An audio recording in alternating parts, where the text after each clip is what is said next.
Bonjour à toi, jeune apprenti des mathématiques. Je suis content de te retrouver pour une nouvelle vidéo sur le fabuleux univers des nombres. As-tu déjà utilisé une calculatrice pour faire tes calculs plus rapidement? Eh bien, savais-tu que cet instrument n'existe que depuis très peu de temps? Les premiers modèles électroniques, identiques à ceux que l'on utilise maintenant, ont été inventés il y a seulement 60 ans. Mais comment faisait-on avant pour calculer rapidement? Eh bien, depuis des milliers d'années, les commerçants et les comptables de chaque civilisation utilisaient un instrument très pratique pour le calcul, le boulier. Il existe trois principaux types de bouliers utilisés à travers le monde. Le boulier russe, le boulier chinois et le boulier japonais.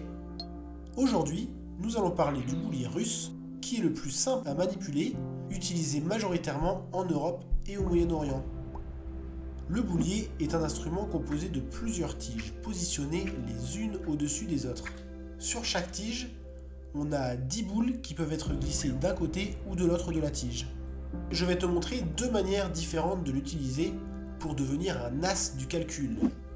La première utilisation va te servir pour représenter et lire les grands nombres en les décomposant en unités, dizaines et centaines. Pour la deuxième méthode, on va voir comment tu peux te servir du boulier pour faire des additions à la vitesse de l'éclair et t'entraîner pour le calcul mental. C'est parti! Es-tu prêt?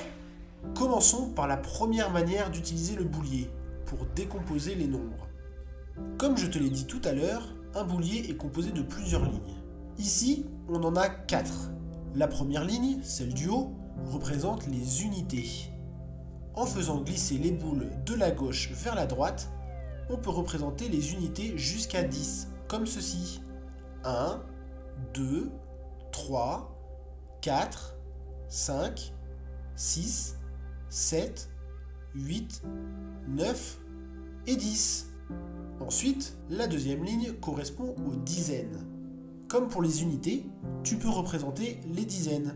10, 20, 30, 40, 50, 60, 70, 80, 90 et 100. La ligne suivante correspond aux centaines. 100, 200, 300, 400, 500, 600, 700, 800, 900 et 1000. Finalement, on a la ligne des milliers pour les plus grands nombres en bas. Pour représenter un nombre sur le boulier, il suffit donc de faire glisser autant de boules sur chaque ligne que le nombre d'unités, de dizaines, de centaines et de milliers. Par exemple, pour représenter le nombre 6, c'est 6 unités, donc on fait glisser 6 boules sur la première ligne, comme ceci. Pour le nombre 536, c'est 6 unités, donc 6 boules sur la première ligne, 3 dizaines, donc 3 boules sur la deuxième ligne, et 5 centaines, donc 5 boules sur la troisième ligne. Youpi! À toi de jouer maintenant. Quel nombre ai-je représenté sur le boulier?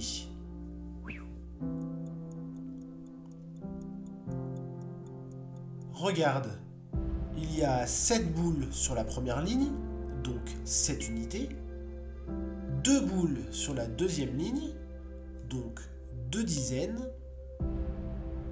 Ce nombre est donc 27. Et celui-ci maintenant.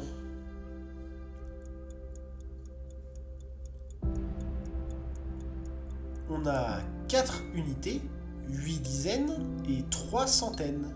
Ça fait donc 384. Bravo, tu sais désormais représenter les nombres sur un boulier. Eh bien, la première partie de notre vidéo s'arrête ici. Je te montrerai dans la vidéo suivante comment on peut calculer avec le boulier. A très vite pour la deuxième partie de cette vidéo. Au revoir.